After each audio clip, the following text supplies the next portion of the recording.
Bienvenidos nuevamente, bienvenidos nuevamente. Vamos a completar el capítulo número 3 y del capítulo número 3 vamos a ver la última partecita que es la página, perdón, estamos en la página 24, pero vamos a terminar el capítulo 3 con el punto 3 del capítulo 3, el punto 3, que es el último parrafito que vamos a estar viendo para comenzar.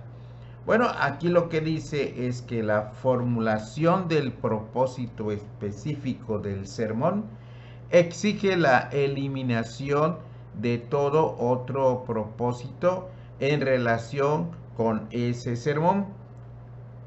Nunca debe haber más de un solo propósito específico para un sermón.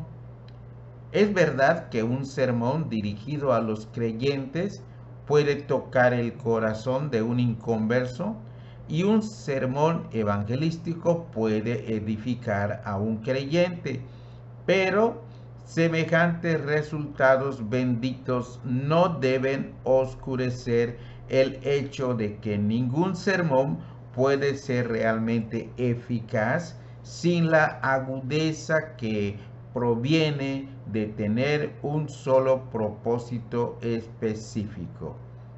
Va a ser un poco difícil y especialmente cuando estamos empezando a predicar. Si nosotros hemos preparado un sermón, no lo cambiemos porque vemos que de repente entró alguien nuevo.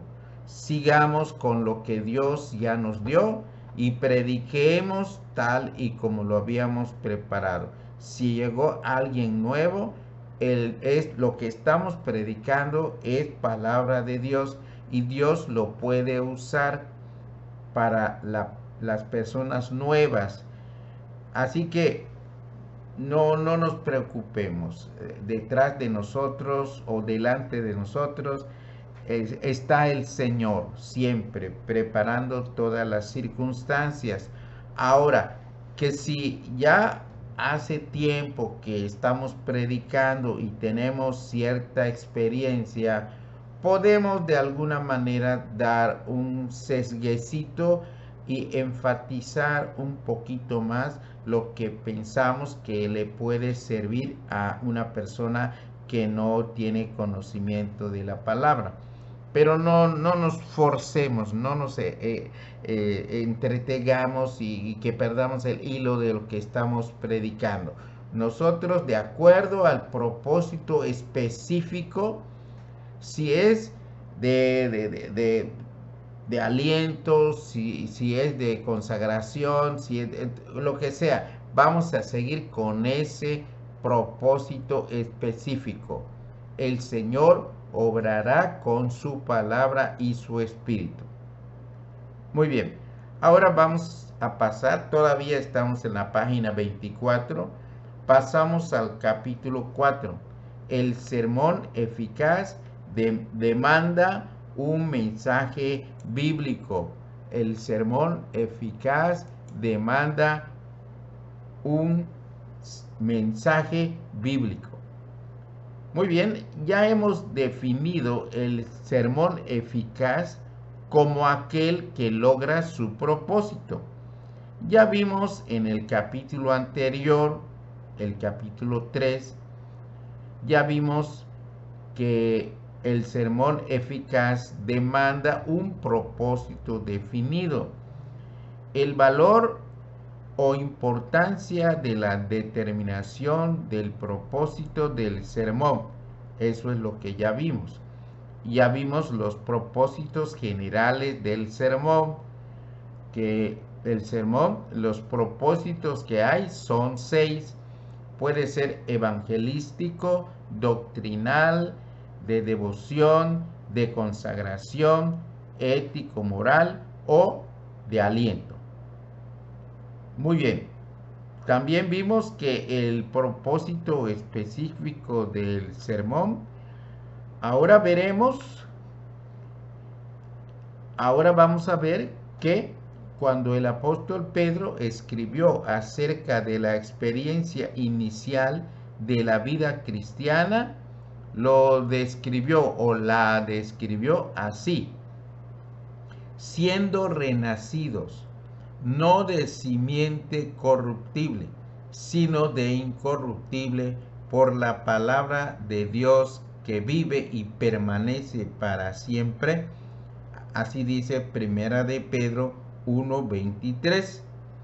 Y cuando el apóstol Pablo quiso hacer hincapié sobre el desarrollo de la vida espiritual de los discípulos, dijo, según segunda a Timoteo 3:16, escribió ahí: toda escritura es inspirada divinamente y útil para enseñar, para redarguir, para corregir, para instituir en justicia o para instruir en justicia, para que el hombre de Dios sea perfecto, enteramente instruido para toda buena obra. Tanto la evangelización de los inconversos como la edificación de los cristianos depende en gran parte de la instrumentalidad de la palabra de Dios. Por eso es que el sermón eficaz demanda un mensaje bíblico. En otras palabras, la predicación, para que sea eficaz, tiene que ser un mensaje bíblico. Es bueno dar los testimonios, sí, pero tenemos que predicar la palabra de Dios. El testimonio sirve, pero no podemos depender solo del testimonio. Las ilustraciones sirven, pero no podemos predicar con puras ilustraciones.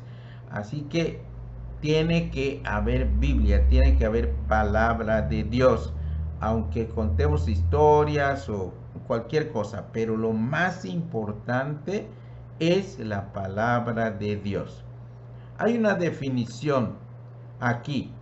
Dice: un mensaje bíblico es aquel que está basado en la recta interpretación de un texto de la Biblia, tomando del texto su tema, desarrollando el tema en conformidad con la enseñanza general de las Escrituras y aplicándolo a las necesidades actuales de los oyentes.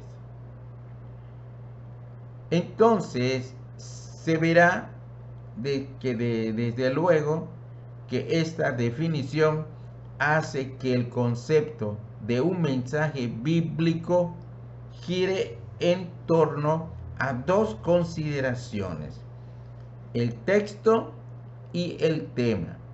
A estos dos puntos dedicaremos el presente capítulo.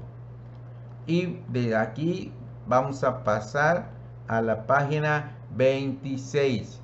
Ya pasamos por la 25, empezamos en la 24, ya pasamos por la 25 y ahorita entramos a la página 26. Seguimos porque solamente hay un título y pasamos a la página 27. Entonces, ahora vemos el texto del mensaje bíblico. Dice, número 1, el texto del mensaje bíblico. Bueno, tanto la evangelización de los inconversos como la edificación de los cristianos depende en gran parte de la instrumentalidad de la palabra de Dios. Por eso es que el sermón eficaz demanda un mensaje bíblico. En otras palabras, la predicación, para que sea eficaz, tiene que ser un mensaje bíblico. ¿Qué pues es lo que entendemos por un mensaje bíblico?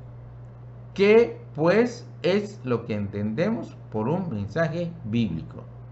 Bueno, repito, que un mensaje bíblico es aquel que está basado en la recta interpretación de un texto de la Biblia, tomando del texto su tema, desarrollando el tema en conformidad con la enseñanza general de las Escrituras y aplicándolo a las necesidades actuales de los oyentes. Bueno, al leer este párrafo, nos damos cuenta que los que predicamos necesitamos conocer la doctrina. Digamos, los 20 artículos de fe que estudiamos en doctrina, debemos saberlos muy bien para que cuando interpretemos un texto de la Biblia, no vayamos a estar en contra de alguno de esos artículos de fe. O sea que todo debe armonizar, porque desde que no esté de acuerdo con los artículos de fe, quiere decir que algo está mal. Estamos malinterpretando alguna cosa.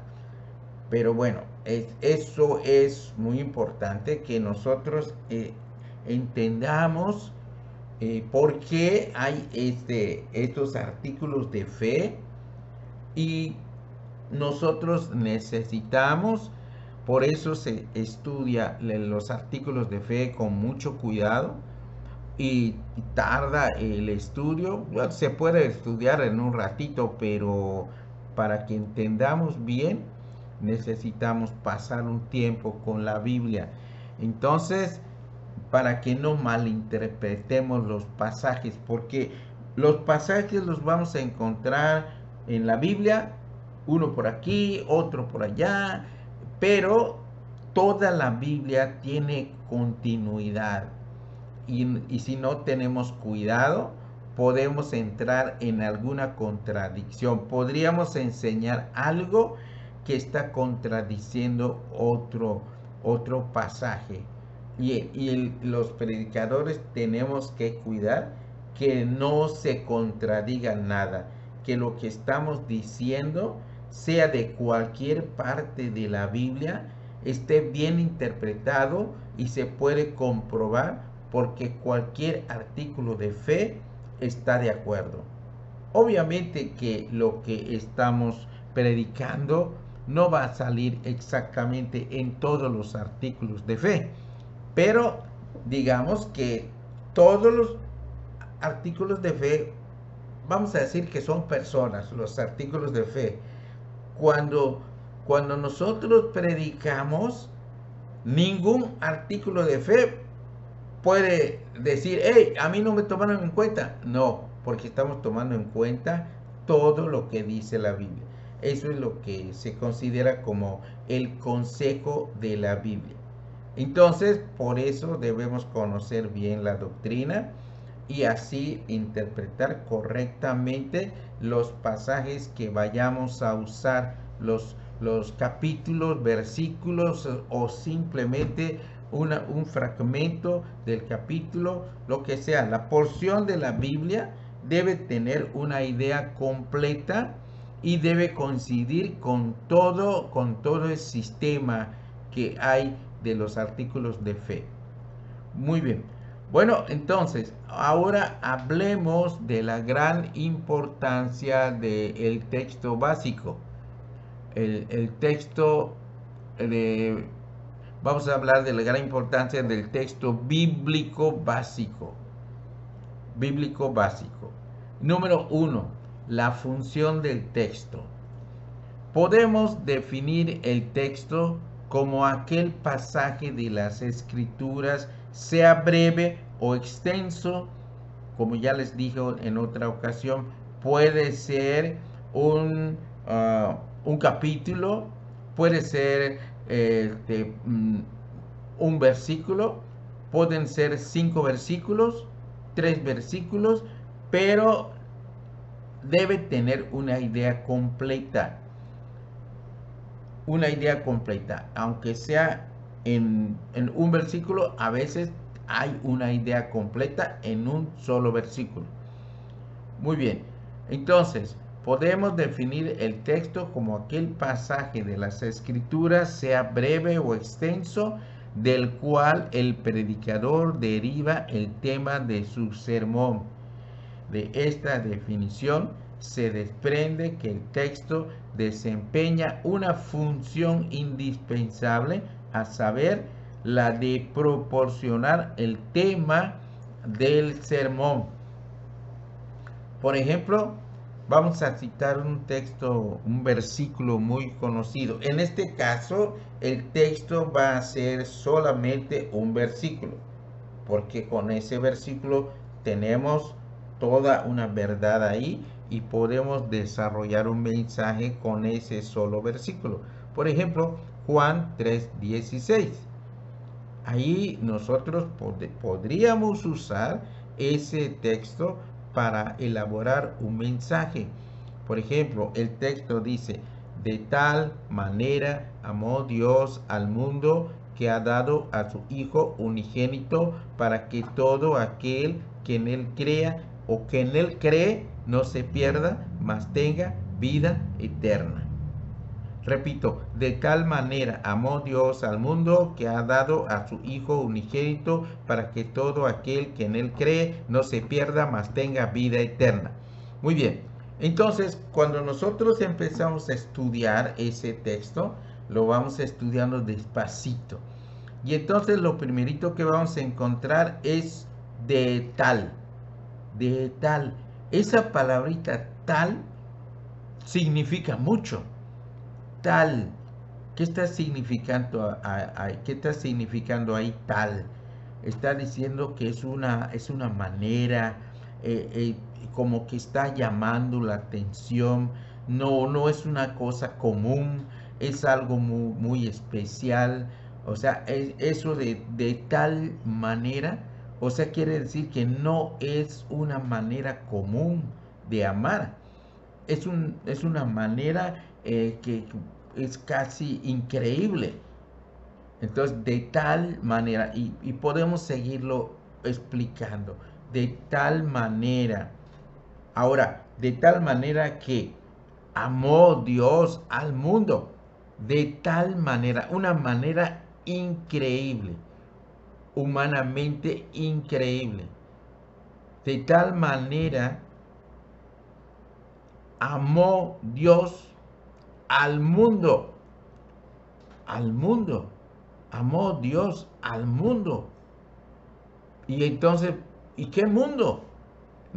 Nosotros vemos la palabra mundo y decimos el mundo. Y empezamos a pensar, el mundo está lleno de asesinos, de mentirosos, de pecadores, de muchas cosas. Y Dios amó al mundo, y además de tal manera, una manera especialísima. De tal manera amó Dios al mundo. Amó Dios al mundo. Bueno, esto es algo increíble. El mundo no tiene mérito para ser amado. Es cierto que hay algunos que están pobres, están enfermos, están necesitados, pero todos los humanos somos pecadores, unos más, otros menos, pero la verdad es que todos somos pecadores. ¿Cómo es que Dios pudo amar a un mundo así? De tal manera amó Dios al mundo. ¿Y qué hizo?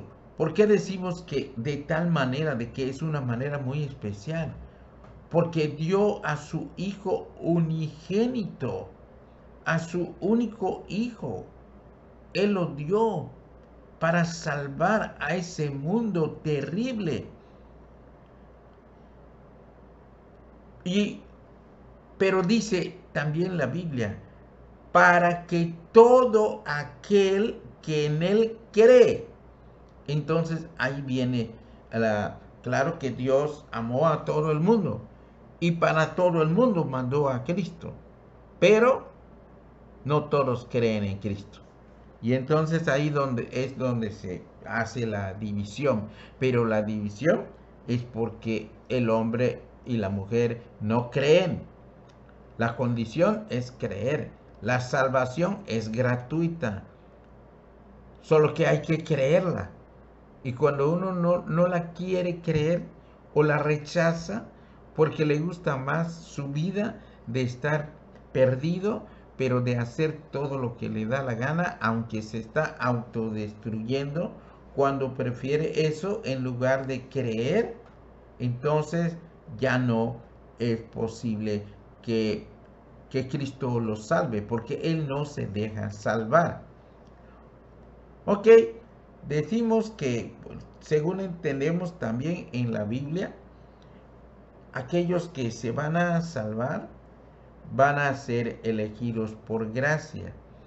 Pero en realidad, Dios no tiene marionetas. Cada persona tiene su capacidad de decidir. Entonces, cada quien decide lo que va a hacer. Y Dios lo único que pasa es que a Dios nunca lo podemos engañar. Él sabe todas las cosas. Bueno, el caso es que hay muchos misterios, pero aquí lo que estamos viendo en el texto, lo que el texto nos está enseñando es simplemente que Cristo murió por el amor de Dios al mundo para para todo aquel que en él cree, para que no se pierda. Y no solamente no se va a perder, sino que va a tener vida eterna. Si Dios solamente no nos mandara al infierno a los que no son salvos de los humanos, ya con eso sería un gran favor que nos haría. Porque si al morir, entonces ya no vamos a ir a un juicio, no vamos a ir a un infierno y todo. Entonces, la verdad que con eso bastaría. Pero Dios no se conformó con eso, sino que todo aquel que en él cree, no solamente no va a recibir el castigo que merece, sino que aquí entra la gracia de Dios. Dios les va a dar vida eterna y los va a hacer de su familia, como dice en otro texto también de Juan. Así que con este texto podemos elaborar un bosquejo y predicarlo, ¿no? Y aquí nosotros tenemos que estar cuidando la doctrina, porque si se dieron cuenta en que yo mencioné que para que todo aquel que le cree, recordé otro pasaje que dice que la fe viene de Dios, que Dios es el que nos sostiene con la fe y Él es el que toca nuestros corazones porque estamos muertos en nuestros delitos y pecados. Pero realmente la gente no se salva porque igual tampoco se quiere salvar. Porque uno que toma a veces pregunta, bueno, y ahí en el cielo va a haber cervezas, va a haber licor, va a haber baile. Entonces si les dicen, no, no, ahí no va a haber eso. Ah, no, pues entonces yo no quiero ir allá. Es decir, que no anhelan el cielo, lo que anhelan es lo que están viviendo, aunque lo que están viviendo los va a llevar a la destrucción física y también a la destrucción espiritual, porque van a ir al infierno eterno. No es una destrucción de que se acabó, se murió y se acabó, no, es simplemente que murió para el mundo, pero su alma todavía va a vivir en el infierno, si se puede decir vivir, más bien va a existir. Bueno, entonces, continuando con el inciso A, dice que cada sermón debe tener su texto base. Si hay un tema para el cual no existe un texto apropiado en toda la Biblia, una de dos cosas están sucediendo. Es que no se conoce bien la Biblia o es que ese tema no merece ocupar el tiempo de un sermón o de un estudio que vamos a llamar estudio bíblico. Es decir, si tenemos un tema y decimos, bueno, yo quiero hablar de esto. Bueno, ¿en dónde dice la Biblia algo de eso? Bueno, por aquí, por allá, y encontramos un texto. Pero si no encontramos un texto adecuado, pues es que eso no vale la pena estudiarlo. Porque si los textos que valen la pena están en la Biblia. Ahora que si no conocemos ampliamente la Biblia, pues por eso no lo vamos a encontrar.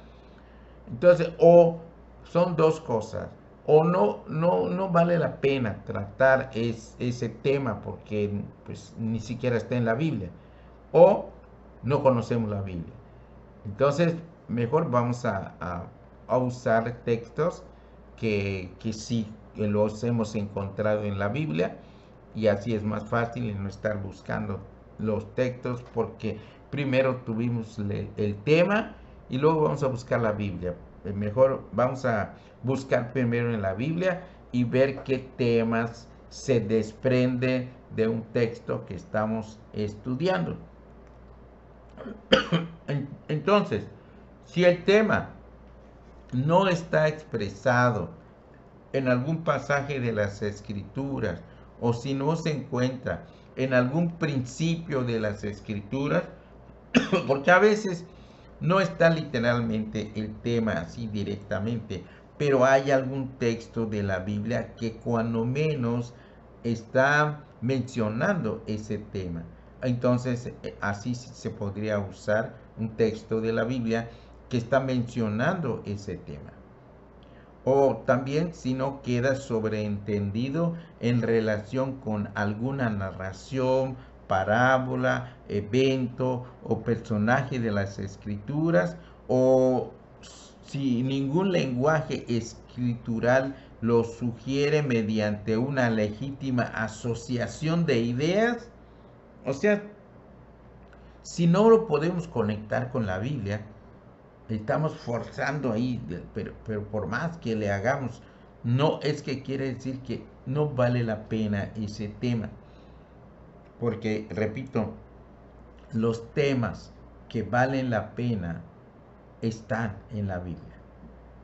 Todo lo que es trabajo, lo que es riqueza, lo que es familia, lo que es pecado, todo lo que realmente vale la pena estudiar está en la Biblia. Entonces, cuando pasa todo es que no encontramos un texto que respalde el tema que queremos tratar, entonces es de dudarse que el predicador cristiano deba perder el tiempo con la discusión de semejante tema. Por ejemplo, como les dije la otra vez, pues algunos quieren averiguar que si Adán y Eva tenían ombligo. Claro que podemos decir que sí o que no, pero bueno, pero en la Biblia no hay nada, ¿no? ¿Por qué? Pues porque no vale la pena. Posiblemente lo lógico es pensar que no, pero bueno, eso ya no tiene caso. Porque alguien puede decir, pero sí, porque lo otro, pero es pura especulación porque no aparece en la Biblia. Y así, cualquier tema que sin importancia no vale la pena tratar. Vamos a desperdiciar el tiempo de los hermanos y el tiempo nuestro como predicadores. Bueno, ahora vamos a ver el inciso B. El texto debe constituir una unidad completa de pensamiento. O sea, como les he dicho en otras ocasiones, perdón por mi garganta, el texto debe constituir una unidad completa de pensamiento. El predicador tiene que conocer el significado exacto de su texto antes de poder derivar su tema de él. Entonces, vamos a ver una ilustración. Dice que poco después de la entrada de los Estados Unidos a la NA en la Segunda Guerra Mundial, cierto pastor norteamericano sintiendo la necesidad de dar aliento a los miembros de su congregación, tomó como texto para su sermón estas palabras que están en Hebreos 10:31b. O sea que del versículo agarró la parte segunda. Y el título de su mensaje fue En las manos del Dios vivo. Bueno, pero entonces su propósito fue el de fortalecer la fe. Iba a ser un mensaje de aliento. Su propósito fue el de fortalecer la fe de sus hermanos frente a los temores de la guerra que la guerra les inspiraba. La guerra inspiraba temor y él quería predicar para darles aliento a los hermanos. Entonces, nuestra vida, decía en su sermón, nuestra vida está en las manos del Dios vivo. Confiemos pues en su amor y en su poder. Pero si ustedes leen el texto, pues no, ese texto sí es cierto que dice, pues habla acerca de Dios, habla de que el Dios vivo, habla de las manos del Dios vivo. Pero ¿qué es lo que está diciendo el texto? El pastor estaba predicando una gran verdad, pero su texto básico no era el indicado, y no porque fuera breve, sino porque no constituía una unidad completa de pensamiento. Vamos a verlo. Lo peor del caso es que existe un texto completamente aprobado tanto para el propósito que animaba al predicador como para el tema que él mismo quería discutir. Es un texto que a él pues ni se le vino a la memoria, pero él pudo haber usado el Salmo 31, versículo 15, inciso A. ¿Qué dice ahí? En tu mano están mis tiempos. En tu mano están mis tiempos. En otras palabras, es como decir que Dios es soberano, que mi vida está en sus manos, que si, aunque haya mucho peligro, si Dios no quiere, no me pasa nada a mí, ni le pasa nada a mi familia, porque Él está en control. Pero el texto que él estaba usando es un texto que dice que horrenda cosa es caer en manos del Dios vivo. O sea, y él usó en manos del Dios vivo, pero como que estaba muy desconectado de todo lo que decía el texto. El texto es una, digamos, una advertencia. El texto no está hablando de consuelo, no está hablando de aliento. El texto completo, aunque es un texto breve, pero no importa. El texto podría ser breve. Este otro texto de Salmos también es breve. Dice, en tu mano están mis tiempos. Es breve, pero ahí hay una gran verdad de la cual él pudo haber predicado. Que como mis tiempos están en las manos de Dios, el que dispone de mi vida, del tiempo que voy a vivir, de los tiempos que voy a vivir, todo eso está en manos de Dios. Pero aquí en el otro texto que él usó, estaba diciendo que horrenda cosa es caer en manos del Dios vivo. Este texto, más que de consuelo, es de advertencia, es como amenazante. Es la palabra de Dios, sí, pero es para otro momento. Eso es como para predicarle a personas rebeldes, a asesinos, a ladrones, a personas que desobedecen la palabra de Dios. Para eso sería este texto, para advertirles que horrenda cosa es caer en manos del Dios vivo. Porque si hacemos algo, el Señor va a hacer la venganza de la maldad que nosotros hayamos hecho. y que vamos a enfrentarnos a un Dios todopoderoso. Pero esa es una advertencia, eso no es un consuelo. Así que, en cambio, en tu mano están mis tiempos. Eso sí, eso habla de cobija, habla de que Dios nos va a estar protegiendo. Inciso C. El texto básico de nuestra predicación puede ser extenso o breve. Los textos extensos están más de acuerdo con la teoría original del texto. Promueven el conocimiento de la Biblia entre la congregación. Voy a repetir. Los, los textos extensos están más de acuerdo con la teoría original del texto. Promueven el conocimiento de la Biblia entre la congregación y tienden a conservar la antigua reverencia por las declaraciones inspiradas. Los textos extensos cultivan en la audiencia un gusto por la exposición bíblica e invitan al predicador a ejercerse en el discurso expositivo. Tal vez ustedes ya han escuchado que hay mensajes que son expositivos y hay mensajes, bueno, me refiero a sermones. Hay sermones que son expositivos y hay sermones que son temáticos.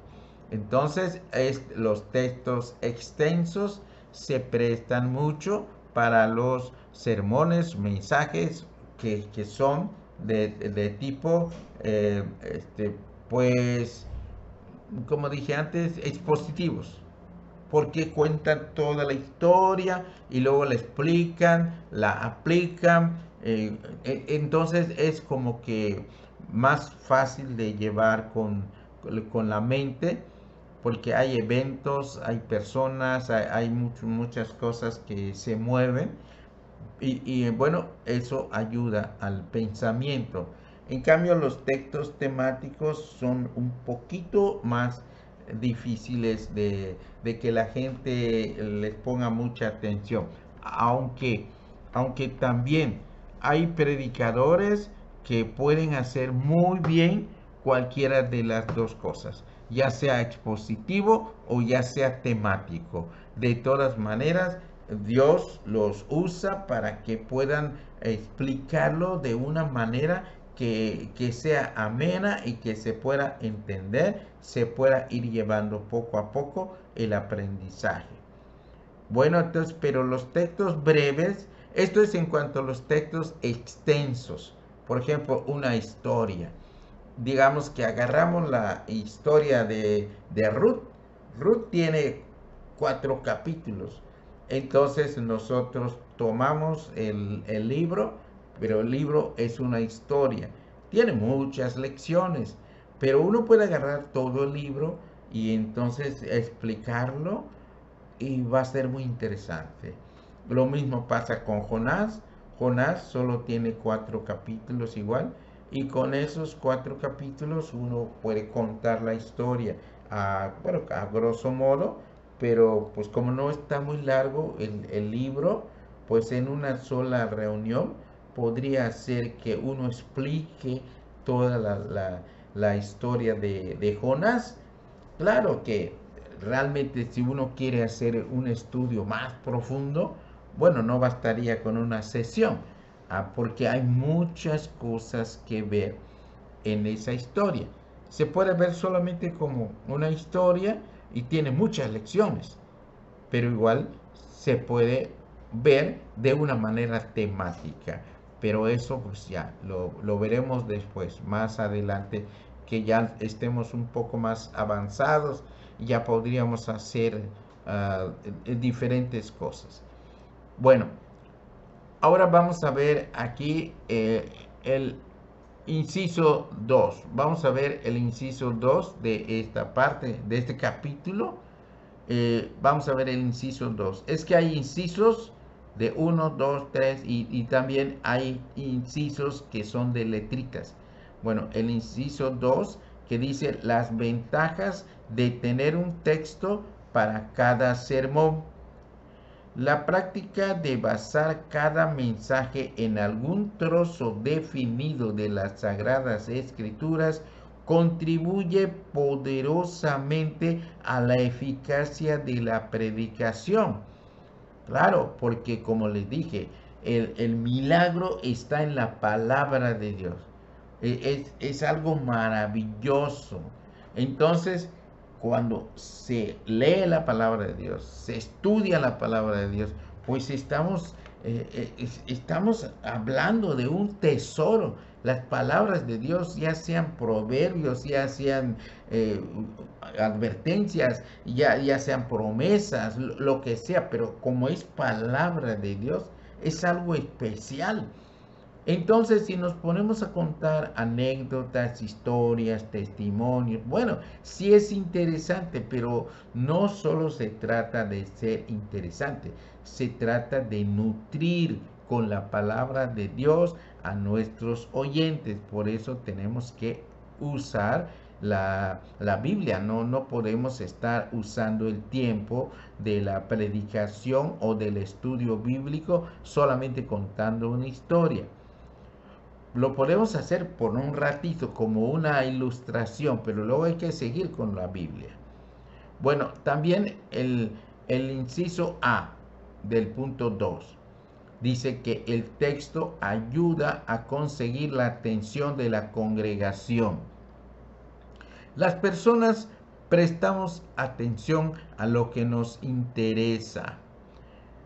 Pedro aprovechó el interés de la gente que se reunió por los fenómenos ocurridos en el día de Pentecostés, en el Hechos capítulo 2.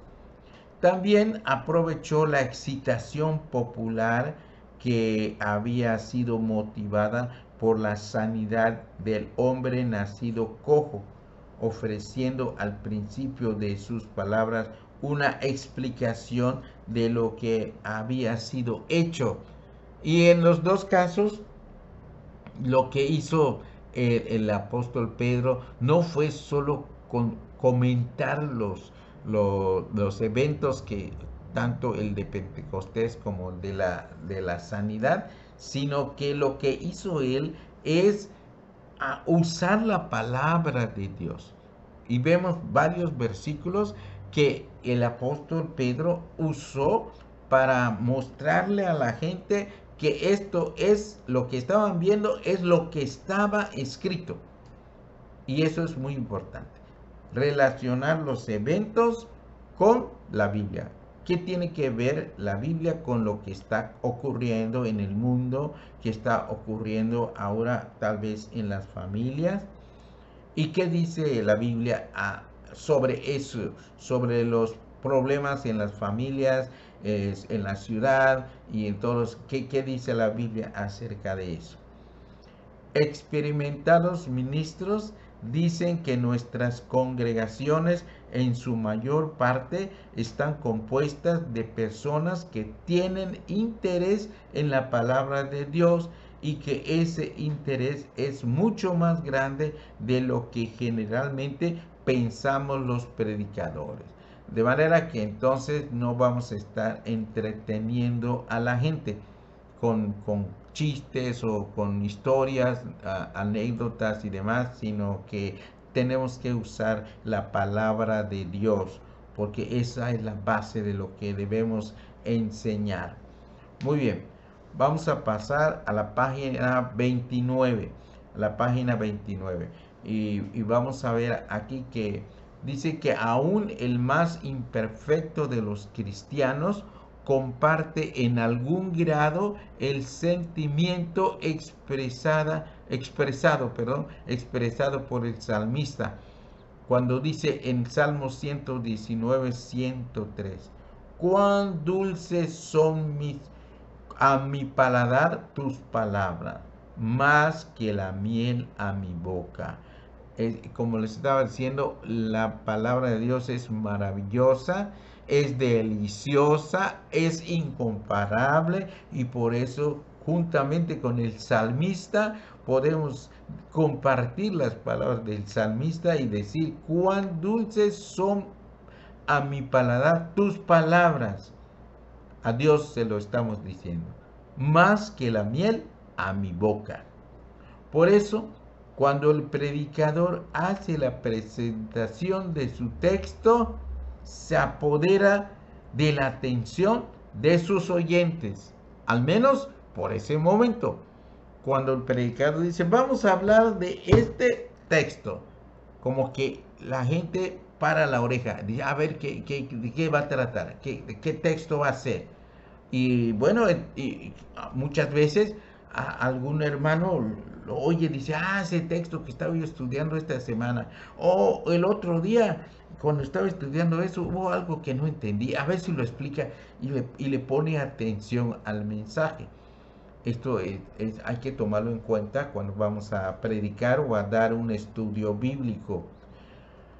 Vamos a ver el inciso B, que dice: el texto bíblico reviste de autoridad el mensaje. Claro, cuando el predicador se para delante de una congregación sabiendo que viene a ellos no con sus propias especulaciones, sino con una palabra concisa y clara procedente del propio corazón de Dios, hablará con confianza y se dejará oír la nota de autoridad en su voz. Porque no es Él el que dice las cosas, es Dios el que las dice, incluso para el mismo predicador, porque así es. Nosotros los predicadores hemos de predicarnos a nosotros mismos, porque las órdenes que da Dios son también para nosotros y las tenemos que aplicar. Por eso no podemos decir cuando estamos predicando o dando un estudio: la Biblia dice para ustedes son pecadores. No, tenemos que decir nosotros, porque uno mismo como predicador se tiene que predicar a sí mismo. De hecho, cuando estamos preparando un mensaje, un sermón, el primero que recibe esa palabra y tiene que confesar sus pecados y ponerse a cuentas con Dios es el mismo predicador o el mismo que está haciendo el estudio bíblico, porque la Biblia le está hablando primero a ese que va a dar el mensaje. ¿Con qué cara vamos a presentar un mensaje que a nosotros mismos no nos ha llegado? Tiene que pasar por nosotros. Y aquí es donde siempre me acuerdo de Esdras, porque la Biblia dice que Esdras primero estuvo indagando en la palabra de Dios y después practicó la palabra de Dios y luego la predicó.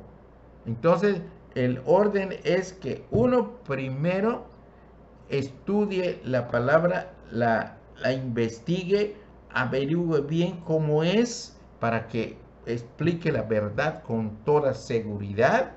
Luego, todo eso que estudió, él tiene que practicarlo, tiene que ponerse a cuentas con Dios, pedir perdón y estar limpio de corazón cuando vaya a presentar su mensaje.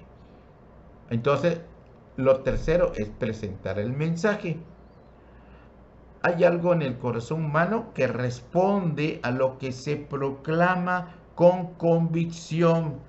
Uno no puede pararse y predicar, pero con miedo, con duda, ¿no? Uno tiene que creer, pero de creer de verdad lo que está predicando. Uno tiene que creerlo de verdad para predicarlo, porque ¿cómo vamos a predicar una cosa que no vivimos? ¿Cómo vamos a decir a la gente que se arrepienta si nosotros no nos hemos arrepentido? Ciertamente todos tenemos debilidades, pero tenemos que estar a cuentas con Dios.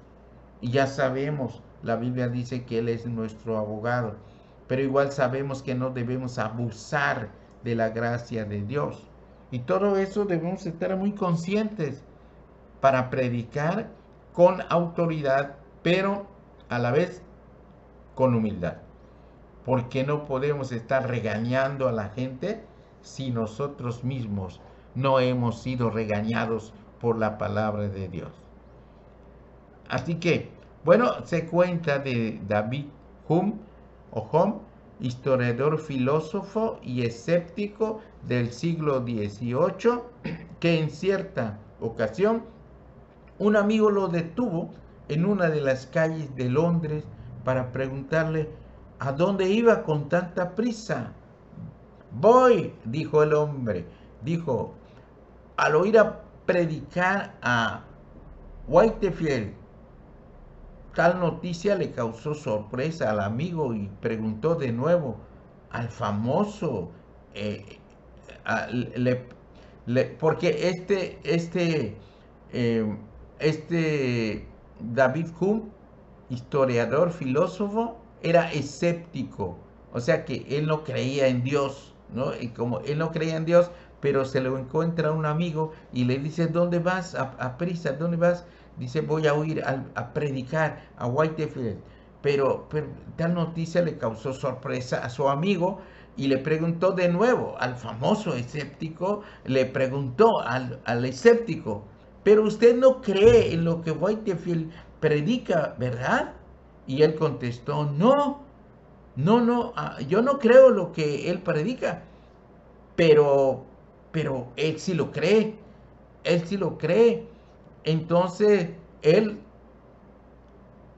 iba a escuchar al predicador porque el predicador predicaba con tantas ganas que a él le daba gusto escuchar a ese que tenía tal convicción, tal convicción. Muy bien, entonces vamos a dejarlo hasta aquí y entonces nos estamos quedando en la página 29. O sea que hoy estudiamos a partir de la página, a ver, vamos a ver en dónde comenzamos. Empezamos en la página, a ver, en la página 24. Empezamos en la página 24 y de ahí pasamos llegamos hasta la página 29. Solo nos faltó un poquito de la página 29. Repito y resumo. Empezamos en la página 24 y terminamos en la página 29. Que Dios les bendiga.